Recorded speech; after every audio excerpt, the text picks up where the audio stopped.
आप देख रहे हैं राष्ट्र की बात, आपके साथ में हूं मानक गुप्ता। इस वक्त की बड़ी खबर न्यूज 24 पर यही है कि अब से ठीक 1 घंटे बाद शाम 6 बजे बीजेपी की लोकसभा चुनाव के लिए पहली लिस्ट आ सकती है। बीजेपी एक प्रेस कॉन्फ्रेंस करने जा रही है। अभी तक की जानकारी के मुताबिक 6 बजे ये जो प्रेस कॉन्फ्रेंस होने वाली है, इसमें बीजेपी के नेता लोकसभा चुनाव के लिए अपने करीब 100 से 125 उम्मीदवारों के नामों का ऐलान कर सकते हैं। इस प्रेस कॉन्फ्रेंस को खुद बीजेपी के अध्यक्ष जेपी नड्डा संबोधित करेंगे। फिलहाल इंफॉर्मेशन यही है कि पहली लिस्ट को जारी करने के लिए ही यह प्रेस कॉन्फ्रेंस बुलाई गई है। और जैसा कि हम 2-3 दिन से आपको बता ही रहे हैं, बड़े बड़े नाम इस पहली लिस्ट में हो सकते हैं। प्रधानमंत्री मोदी का नाम हो सकता है, राजनाथ सिंह, अमित शाह और भी कैबिनेट के, मोदी सरकार के इस कैबिनेट के कई बड़े चेहरे बीजेपी की इस पहली लिस्ट में हो सकते हैं।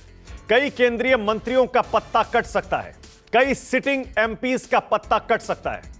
यह उस बैठक की तस्वीरें जो अब से 2 दिन पहले देर रात चली थी। याद होगा आपको, प्रधानमंत्री मोदी इस बैठक में देर रात करीब 10-11 बजे पहुंचे और सुबह 3:30 बजे इस मीटिंग से बाहर निकले। 3:30 बजे बीजेपी दफ्तर से बाहर निकलने की तस्वीरें हमने आपको दिखाई थी।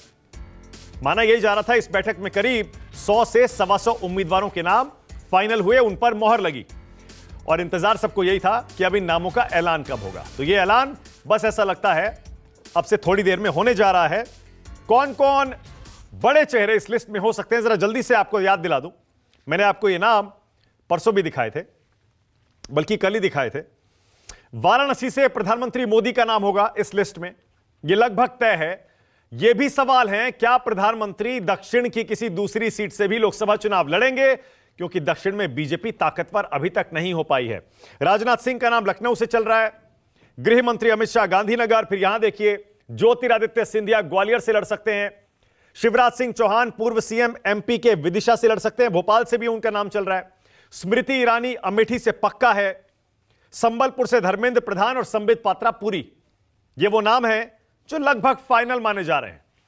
भूपेंद्र यादव महेंद्रगढ़, किरेन रिजिजू अरुणाचल पश्चिम, बीकानेर से अर्जुन राम मेघवाल, अजय भट्ट नैनीताल, रवि किशन गोरखपुर, कुछ लोग कह रहे हैं कि शायद रवि किशन का नाम कट भी सकता है इस बार, मुजफ्फरनगर से संजीव बालियान का नाम है, और फिर बंगाल से मेदिनीपुर से दिलीप घोष, हुगली से लॉकेट चैटर्जी और सर्बानंद सोनोवाल का नाम है डिब्रूगढ़ से। वैसे आज की अपडेट यह है कि बीजेपी के 2 पुराने सांसद चुनाव लड़ने से मना कर चुके हैं। पूर्वी दिल्ली से गौतम गंभीर ने अपना नाम आज वापस ले लिया।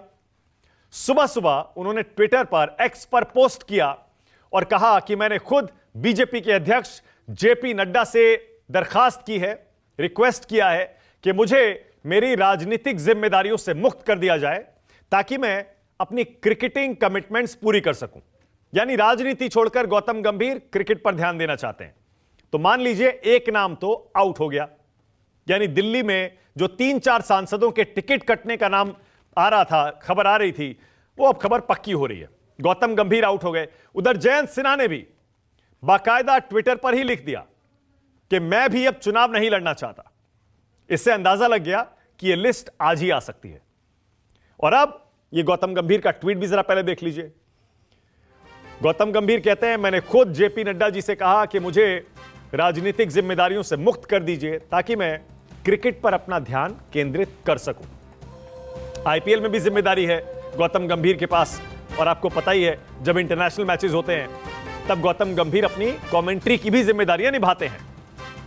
बहुत सारे लोग उन पर यह आरोप भी लगाते थे कि वो सांसद होने के बावजूद क्रिकेट पर ज्यादा ध्यान केंद्रित रखते थे, अपनी सांसद की जिम्मेदारियां ढंग से नहीं निभाते थे। इसलिए बहुत सारे लोग कह रहे थे इस बार गौतम गंभीर का नाम कट भी सकता है।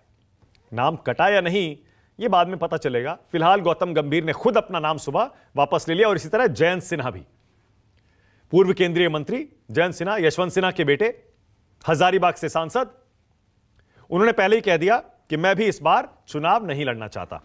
ऊपर जरा नाम दिखाते रहिए, क्योंकि अब लोगों की दिलचस्पी यही जानने में होगी कि बीजेपी कितने उम्मीदवारों के नाम आज घोषित करती है, किसका नाम इन होगा, किसका नाम आउट होगा।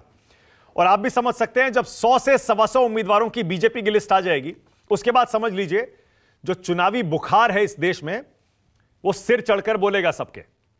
और माहौल तो गरमाएगा ही गरमाएगा।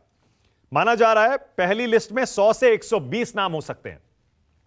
बीजेपी पहले हारी हुई सीटों पर ध्यान फोकस कर रही है, हो सकता है इसमें ज्यादा सीटें वही हों।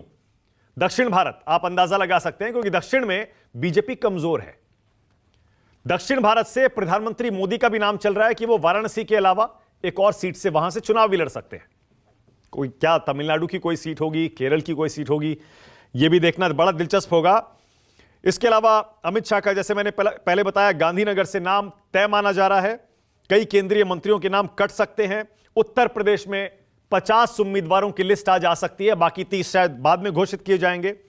राजस्थान में 10 सीटों पर उम्मीदवार बदले जाएंगे।